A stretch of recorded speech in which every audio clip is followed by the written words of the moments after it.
dash followed by 23. Your next number is 9, and your final winning Jumbo Bucks auto number is 6. Hello, TTO. It's your game, Georgia. We are warming up as we go into the end of the week. Temperatures near 70 degrees in the afternoon and then also in the 50s in the morning. We're also going to see some rain Sunday and Monday. I'll have all those details coming up. Now at 11, remembering the life of Kendall Brown, we take you to a gathering of loved ones. Also ahead, a house fire in Richmond County claimed 2 young lives. We'll hear from a neighbor. And a bump in the road for a Richmond County neighborhood. We'll show you how city leaders are slowing down drivers on one Hudsonville road. Your news at 11 starts now. Live from Television Park, this is WJBF News Channel 6 at 11.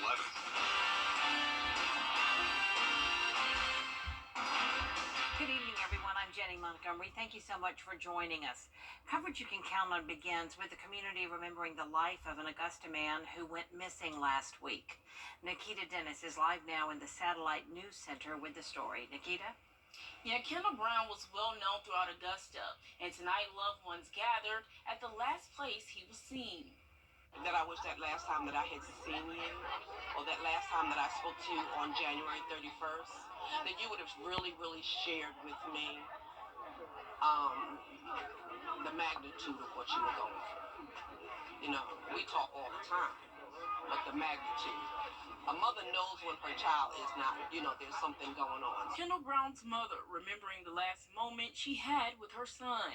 Family and friends came together at Mount Zion Missionary Baptist Church Thursday to remember the life of Kendall Brown. Brown was reported missing on February 2nd. His body was found in a wooded area near Patriot Drive Tuesday. He was known to be a great father and law enforcement officer. He was also a big New York Giants fan. The community released red, blue, and white balloons in his honor. Just a bubbly guy, he could be serious when he needed to be, and from the stories that I've heard from some of his, ex-military and police, he was about his business. Not only was he a church member, but Kendall was my employee. He worked for me. We talked every day. He was my friend. He was my buddy. Although the cause of death is unknown, Brown's mother is spreading the importance of mental health. So this is very hard for me and our family to understand what was he going through. What was he going through to just come up missing like that, just come up missing like that. That phone call that I received, I don't want any mother to ever get that phone call. The coroner's office is investigating Brown's death, and an autopsy is scheduled to determine the cause of death. Live in the Satellite News Center, Nikita Dennis, WJBF News Channel 6. All right, Nikita, thank you for that report. A heartbreaking tragedy. 2 children lost their lives in an early morning house fire in Augusta. It happened this morning at a home on Moore Road just off Mike Patchett Highway. 10-year-old Tyasia Clifford and 7-year-old Aubrey Williams died in the fire. A man we spoke with says the entire neighborhood is in shock. I reached out to the family. I know it's hard for them. And I feel the pain myself. Sorry.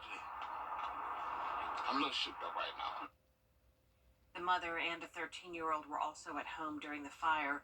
They were taken to the hospital for treatment. We reached out to local child psychology experts about how tragedies like this one can impact friends and classmates. Tyasia and Aubrey went to Richmond Hill K-8 school. Here's Hannah Latier. It's something that's really big that has happened. First validating their feelings. The kids, especially if it was a close friend, I would assume are going to have some big feelings, some feelings they may have never had before as well. Hill says not to be afraid to use words like death and dying. We try to make it so, they passed away or something like that, but so it's really concrete and they understand. Don't be afraid to use those terms.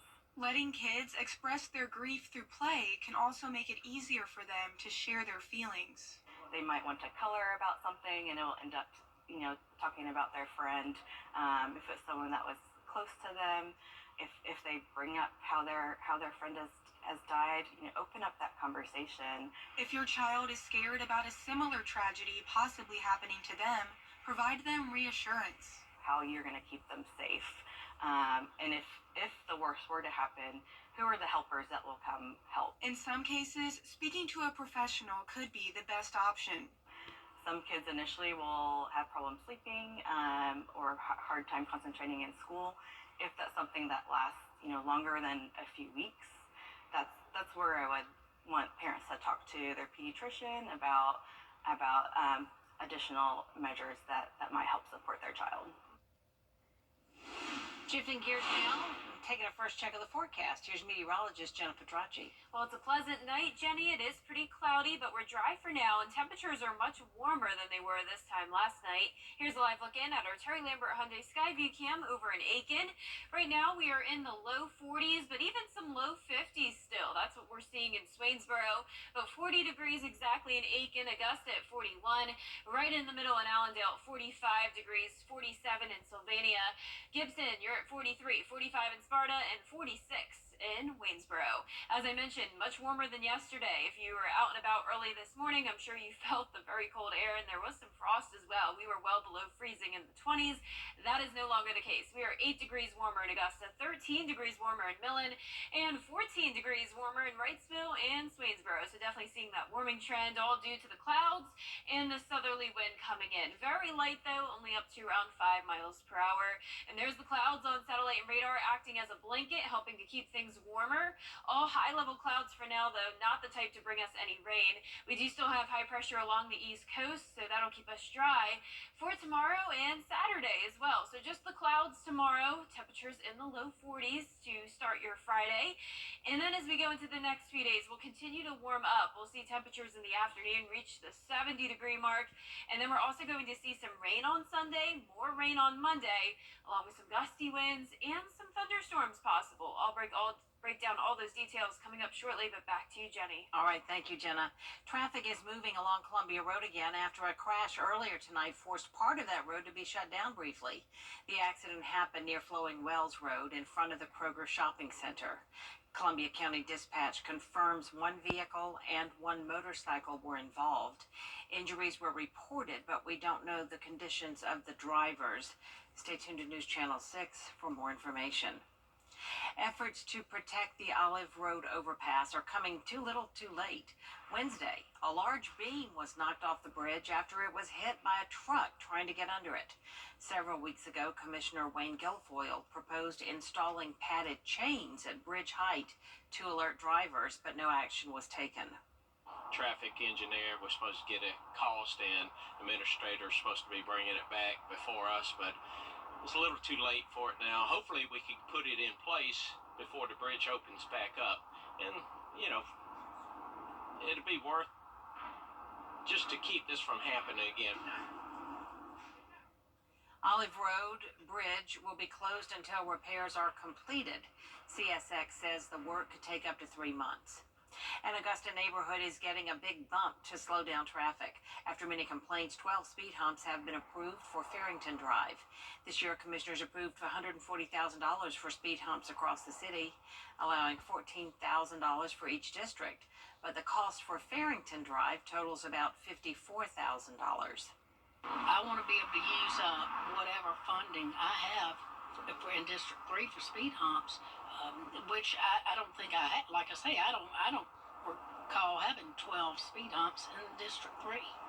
So for one road, that's a lot. City traffic engineers say funds from last year are being used for the Farrington speed humps, so each commissioner still has their allotment for this year. Both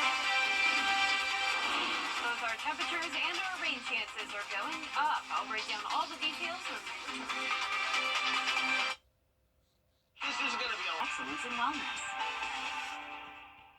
Save on top mattress brands at Ashley's President's Day sale. Get up to $800 off Stearns & Foster adjustable mattress sets and up to $500 off Tempur-Pedic, plus up to $800 off Purple, and get 50% off Sealy too. Only at Ashley.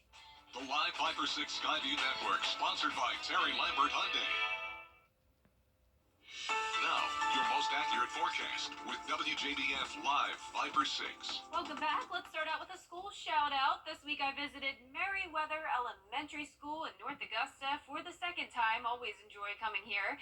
I spoke with a first grade class and a bunch of kindergarten classes all about the weather, and they had a great time. They were so interested in it. So thank you, Merriweather, for having me. Definitely looking forward to coming back a third time. Here's a live look now at our Terry Lambert Hyundai Skyview Cam over at Augusta Regional Airport. It is a cloudy night. You just can't tell. 41 degrees as our temperature, so pretty chilly, but we are going to stay above freezing tonight. Winds are calm here in the metro. All of us in the low 40s to low 50s, right at the 50-degree mark further south in Swainsboro, but only 42 in McCormick. Thompson, you're at 41, and right at 40 degrees in Aiken. Satellite and radar showing the clouds I was talking about, all very high-level clouds, not going to bring us any rain tomorrow. Just some spotty light showers out to the west with an approaching cold front, but for now, we still have high pressure in control, so that'll keep us dry.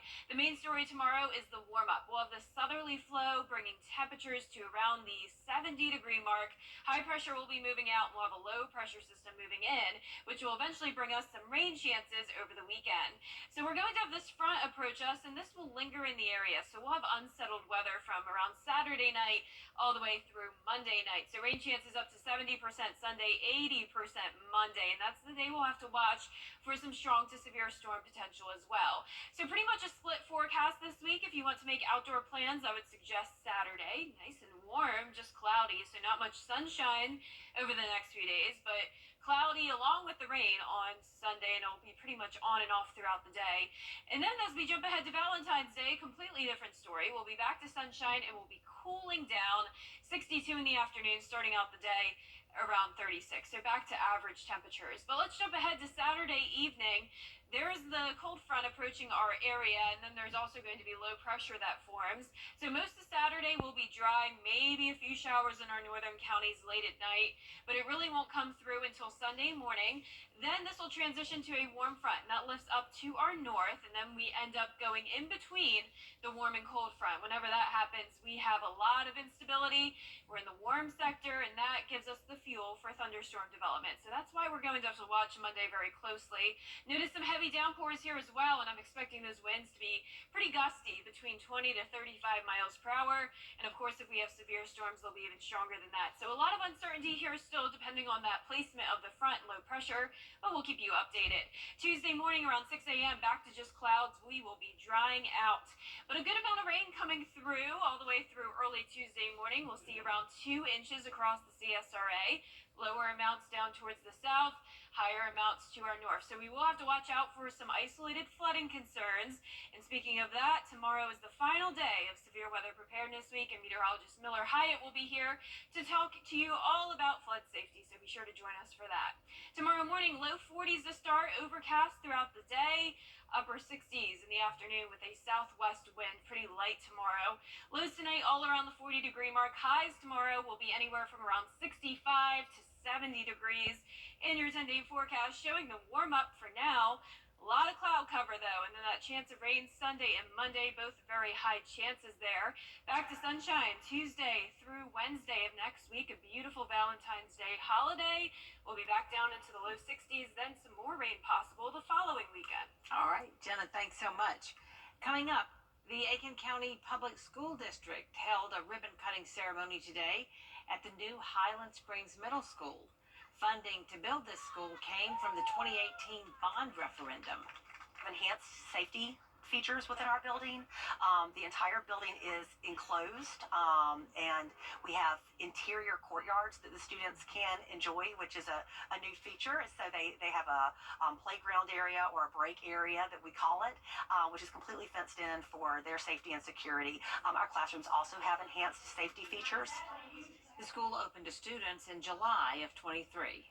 Coming up, previewing the field for House District 125. We'll hear from Libertarian candidate John Turbish after the break.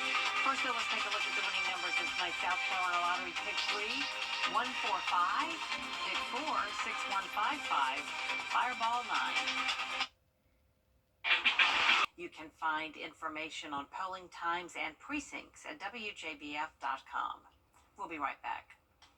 But first, Before we leave you, let me tell you about C.J. Pearson, one of those Republican candidates you just saw. He held a town hall meeting last night that focused potentially inappropriate books for children at the Columbia County Library. Pearson and others discussed what measures it would take to remove those books. Well, I support these books being catered to the children that they're actually age appropriate with, right? So, if some of these, topics and things and whatnot are okay for high school children or high schoolers, then that's something I'd be open to. But I really think that a lot of these books are so sexual in nature, they confront adult topics in a very visceral way that they should be in the adult section. And it should be. Again, that special election will take place on Tuesday. Now, I can tell you, we'll be right back. It's not next year's. And at Edmund Burke Academy, standout Spartans baseball player Gage Oglesby signs to play with Truett McConnell. And this week's WJBF Scholar Athlete of the Week is Edmund Burke Academy's Hannah Posey. Hannah participates in basketball, cheerleading, and track, as well as being ranked second in her class with a 4.0 GPA. She's also in the Beta Club, in the Flair Honor Society, dual enrolled at Augusta Tech, was chosen Star Student of the Year, and volunteers with 6 different charitable organizations. Her parents and coaches say she's a great leader both on her respective teams and in the community.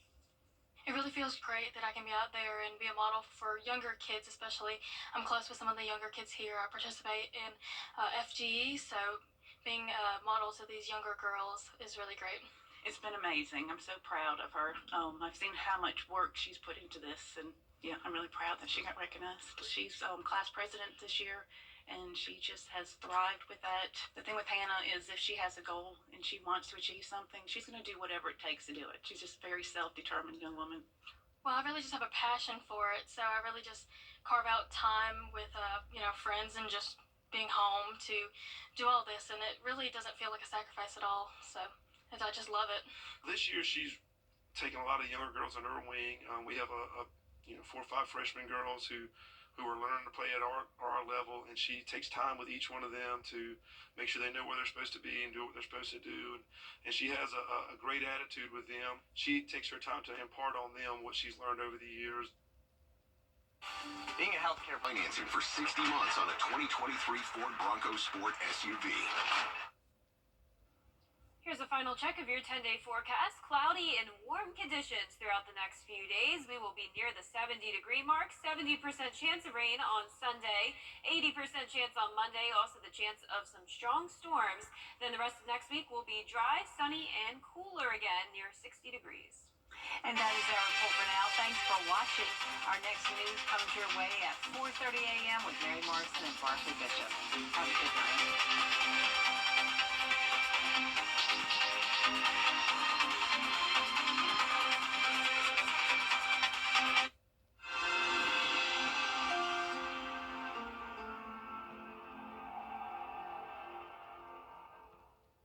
Brandsmark USA's Brandsmark USA.